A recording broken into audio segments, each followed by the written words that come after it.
have a question, Democrats. Are you done with bad leadership? Are you done with DEI? Like, will your homes literally burning to the ground be the thing that wakes you up to how badly blue cities and states are being run and that these people do not care about you? Let's get into it.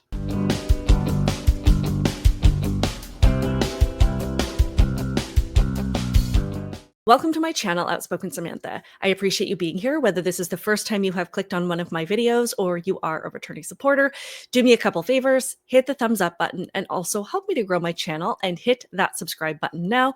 And turn on your notifications so that you never miss out on a conversation like the one we're about to have. Now, as much as you guys know how much I strongly dislike Hollywood and despise a lot of what the elite in this area try to provide the rest of us, from their woke causes to their useless political opinions to their increasingly woke movies, in no way would I ever wish the devastation that they are all experiencing right now on anyone. I can't imagine losing everything, having it all taken away in just moments. Everything that matters to me just completely wiped out in minutes. And we've seen this happen in many different areas throughout history and in modern history just over the last few years, in Lahaina, in Western North Carolina, and now in California. So it's nothing new.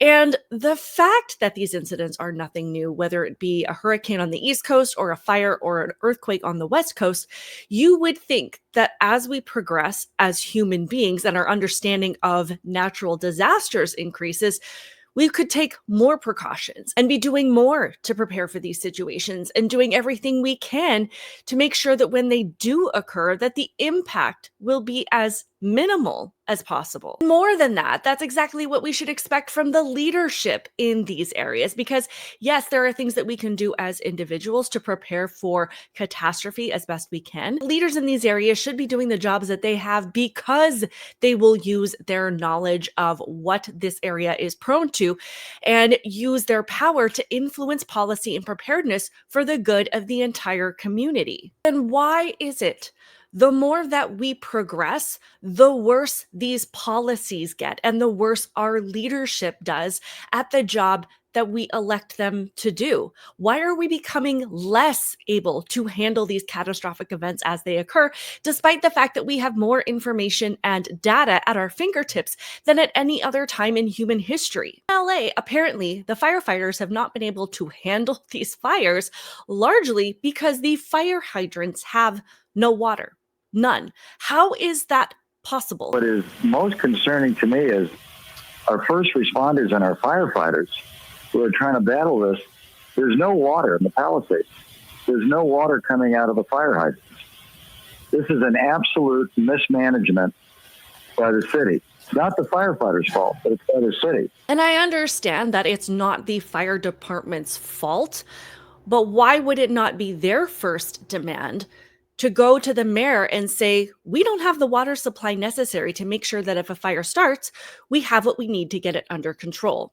So if you have experience in this area and can explain that to me, please drop it in the comments below. Also, why is it not the first priority of their land management to regularly go through their forests and clear dead shrubbery, to do burn controls to clear away anything that could be used as kindle for a large fire and keep the area free from dead and dry vegetation? Like, it doesn't take an expert to know that these are just the basics, especially, again, when you live in an area that could very easily go up in flames. Like, why?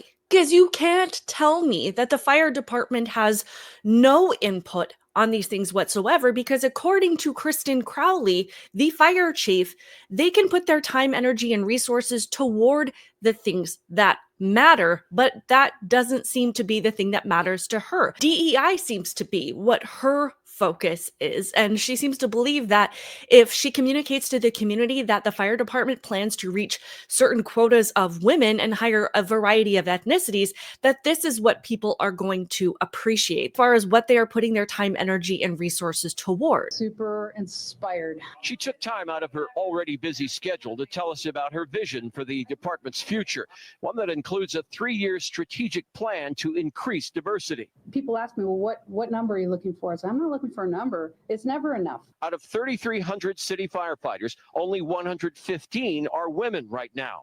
She's already looking at ways to change that. She's quick to point out that doing so has a greater purpose, attracting the best and brightest for the job. They feel included, they feel valued, and they feel part of a cohesive team. I actually appreciate them playing her words over top of a montage of the city going up in flames. Now, I know that all of you liberals out there like to scream at people who oppose DEI policies and accuse us of not being inclusive and just wanting white people to take over every industry and whatever other nonsense you have to tell yourselves that this ideology is virtuous, even though it's not. Tell me, do you think that any of these people who have just lost their homes and everything that matters to them, do you think they care one bit about the gender, the sexuality, or the race of the person showing up at their doorstep to help them in this situation? If you're really honest with yourself, when someone comes to rescue them from this blazing inferno, do you think they feel safer if they see a big, strong man or one of these women? Because, I mean, I personally will take the presence of any firefighter coming to help me out, but when it comes to what would make me feel the most safe, I'll take the big burly guy that I know can carry me or my kids or even my husband out of the area if needed. Because let me tell you, this is what it comes down to and why these policies are so bad. First, there's a certain level of skill and ability that has been determined by experts to say that this is what we need to quickly and safely handle a hazardous situation. If you, man, woman, regardless of your ethnicity or sexuality, can meet this standard and work to get there, then you can be a firefighter. That's inclusivity. The opportunity is available to everyone. And if you don't get it, it has nothing to do with your gender or race or who you're attracted to, but just that you didn't meet the criteria that keeps the fire department running as a whole at its best for the safety of the people who need help and for the safety of their other team members. Versus when you put DEI policies in place, it says we don't have enough people that look different because we haven't had enough people of different ethnicities reach the standard that makes the department run at its best. So we're going to keep the standards as an aspect of being a firefighter, but we're going to say that what you look like and who you're attracted to matters more. And if we don't have enough people with those traits who meet the previously high standards, then we have to start reaching into lower ranks of people who met the lower standards and give them that position. Does that make sense? We understand why DEI could be a bad thing. And in this case, it could be getting people killed. If you don't see that by now, then I don't know what to tell you. It's also not just about putting people in positions that they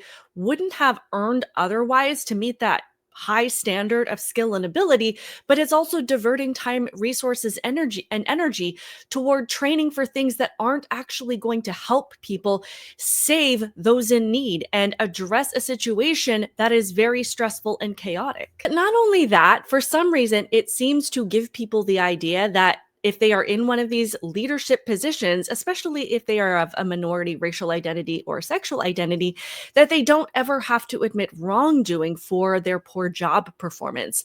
Like in this case, LA Mayor Karen Bass, who was on a trip to Ghana at the invitation of Joe Biden when these fires broke out and who had cut the fire budget by almost $18 million.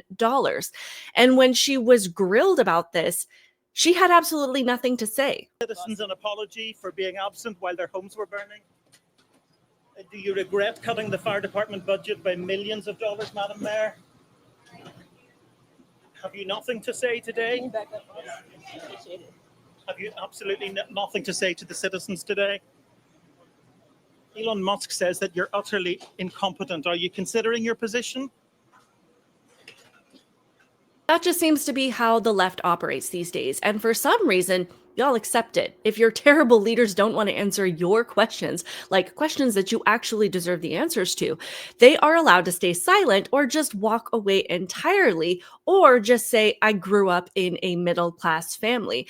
And you will still defend them as competent and respectful of you. In this case, perhaps Karen Bass shouldn't be answering questions because she can't even pronounce basic words correctly. Right now, if you need help, emergency information, resources, and shelter is available. All of this can be found at URL. Los Angeles, together is how we will get through this. Through the heroism of our firefighters, the vigilance. Or you end up again with Joe Biden getting out there during a press conference of a crucial and catastrophic event, relaying news that has absolutely nothing to do with anything and being entirely inappropriate for the setting. Today, parents of babies still standing, I'm not sure. But the good news is, I'm a great grandfather as of today. I was granddaughter. He's probably just excited at the idea of having yet one more child to sniff. Someone please again tell me why the water was not available. Even Trump told Gavin Newsom he needed to prepare his own state better for these disasters. And you guys can criticize Trump all you want, but ultimately, Gavin Newsom shouldn't have to be told by anyone on how to prepare his own state for this stuff. That's the problem. Trump speaking on this issue isn't the problem. It's the fact that he even needs to be told what to do for his own state. And you guys elected him. Cleaned out and protected. You got to take care of the floors, the floors of the forests, very important. You look at other countries where they do it differently, and it's a whole different story. I was with the president of Finland, and he said, we have a much different, we're a forest nation. He called it a forest nation. And they spend a lot of time on raking and cleaning and doing things, and they don't have any problem. And when it is, it's a very small problem. So I know everybody's looking at that, to that end, and it's going to work out. I said, do you have a drought? No, we don't have a drought. I said, why do you have no water? Because the water isn't allowed to flow down. It's got a natural flow from Canada all the way up north. Water, more water than they could ever use. And in order to protect a tiny little fish, the water up north gets routed into the Pacific Ocean. Millions and millions of gallons of water gets poured. I could have water for all of that land. Water for your forests. Your forests are dry as a bone. Yeah. Okay. Dangerous. That water could be routed. You could have everything. Oh, not only dangerous, billions of dollars a year they spend on forest fires. And, there's a case with the environment.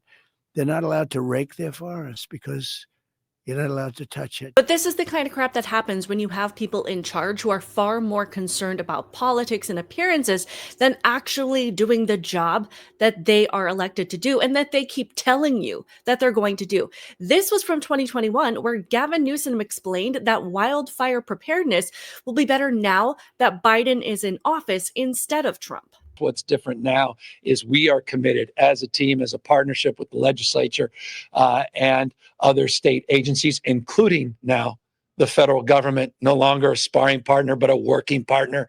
Federal government, where we're not addressing headwinds, but tailwinds in terms of the support, a memorandum of understanding, doubling our respective commitments to vegetation management and forest management and prescribed burns to support the Biden administration with resources, not just rhetoric, to help this collective cause. It's a different paradigm. It's a different framework. So how did things get better? Gavin, you have no water, the LA mayor cut the budget, and you have a lesbian fire chief who was focused on getting more women on the force than fighting for what they needed to keep the area safe. On another note, I know there's been a lot of criticism of the insurance companies dropping people's fire insurance not long before this happened, but I do think that there's more to it than that. This was a great thread by a woman named Laura Powell. She said last year, State Farm canceled 1,600 policies in Pacific Palisades because the state would not allow them to raise premiums enough to cover their exposure. The affected homeowners would then likely have to rely on the state-run FAIR Plan, an expensive last resort insurance program, but the FAIR Plan reportedly only had a surplus of $200 million as of April 2024 and was likely to become insolvent if a catastrophic event occurred. Governor Newsom goes around posturing about politics instead of trying to solve urgent problems. Our state government takes billions of dollars from hardworking Californians and provides barely anything in return. An unconscionable failure. Says these screenshots are from an LA Times article from April 2024, but the problem of the FAIR Plan's insolvency was widely reported. Apparently, state officials addressed the problem by crossing their fingers and hoping that a likely predictable event would not occur. Some of the comments said, agree, there was some bad policy, but also angry with the insurance companies. These companies took homeowners' payments for decades, probably most without claims, and then just dropped them. I almost feel like they should get to recoup something for what they paid in. Laura says insurance is not a savings account. This other person says, The people are paying but not getting what they need. Maybe it's time for State Farm to rethink their cancellation policies or the government to step in and find a better solution for these affected homeowners. Laura responds to that. She says if State Farm hadn't canceled their policies, the company would be in a dire situation right now. Maybe the state needs to rethink its laws preventing insurers from charging premiums commensurate with risk. And this last comment, I really appreciated. It says California government increases fire risk by diverting water and preventing forest management. Insurance premiums go up due to the higher risk. California government implements price controls. Insurance companies stop providing the policy at that rate. Giant fire happens and people are uninsured. And another commenter says it's not the insurance company's fault. Their risk skyrocketed when the mayor pulled $17 million out of the fire department budget. City council, no increase with your added risk, so no insurance is better than expensive insurance. This sounds more and more like leadership didn't want those homes insured or protected by the fire department. Well, I absolutely agree that it's really crappy to drop people's fire insurance. It seems to be, again, that the government caused a bigger problem with their price controls and also by increasing the risk of catastrophe by not doing everything that they could to keep fires from spreading and to make sure that water was available. It would be like government stepping in and saying that learning how to drive a car is no longer a requirement to get a license and expecting insurance companies to assume the risk under circumstances where there is an unnecessarily high risk of disaster occurring at a much higher rate, and then blaming the insurance companies for backing out instead of looking at the government for doing everything that they possibly could to make sure that the problem is as bad as possible for everybody involved. So my question is again, are you done with poor leadership and DEI practices? Because it sucks when you put people in charge whose priorities are everything but the well-being of American citizens. I mean, with all the funding and the resources that we've sent to Ukraine, they've got to be like the most prepared people on planet Earth for every kind of disaster imaginable. But here in the US, the last few years have shown us that we are grossly unprepared for any kind of challenge. I mean, yes, disaster obviously happens, but these things should not escalate this badly in every single scenario. Right now, this is like so scary. Evacuating from Hollywood right now. This is like so scary. I'm actually shaking. I was barely able to carry my stuff down the car. I just threw everything in a bag. I can see the fire like literally from Hollywood Boulevard. This is actually insane. I'm shaking. I don't know what to do. I'm just driving towards San Diego. It is moving fast. Literally the end of Los Angeles, California. This like feels so much bigger than what it is right now. Like the fact that now that it's in Hollywood, it's in the Hollywood Hills, Runyon Canyon. Historic Runyon Canyon is on fire. It's like breaking my heart to pieces, but also it's like, this is like all of LA. Like it is going down. And wow. All the celebrities that have lost their homes in the Palisades fire. This is unbelievable. Tom Hanks, Steven Spielberg, Miley Cyrus. She's lost 2 homes to fires. It's crazy. Ben Affleck, Jamie Lee Curtis, Anthony Hopkins, Billy Crystal, John Goodman, James Woods, Maria Shriver, Mandy Moore, Eugene Levy, Miles Teller, Paris Hilton, Fergie, Adam Brody, Leighton Meester, Anna Faris, Diane Warren, Heidi Montag, Spencer Pratt, Cameron Matheson, Ricky Lake, Betsy Johnson. This is unbelievable. I mean, this is not just about celebrities. I mean, it's about everybody that has suffered a tragedy by losing their homes. The whole thing really is extremely sad, and I'm not cheering for the demise of these people. I just want them to wake up. I want people to choose better for themselves.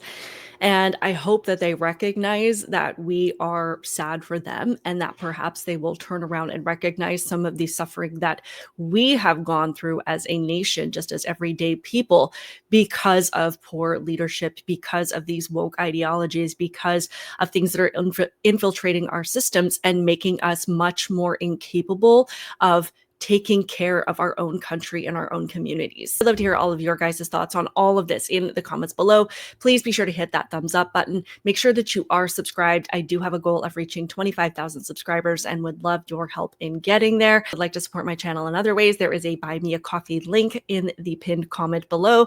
All of your generosity is always truly, truly appreciated. Keep it real, guys, and I will see you in the next one.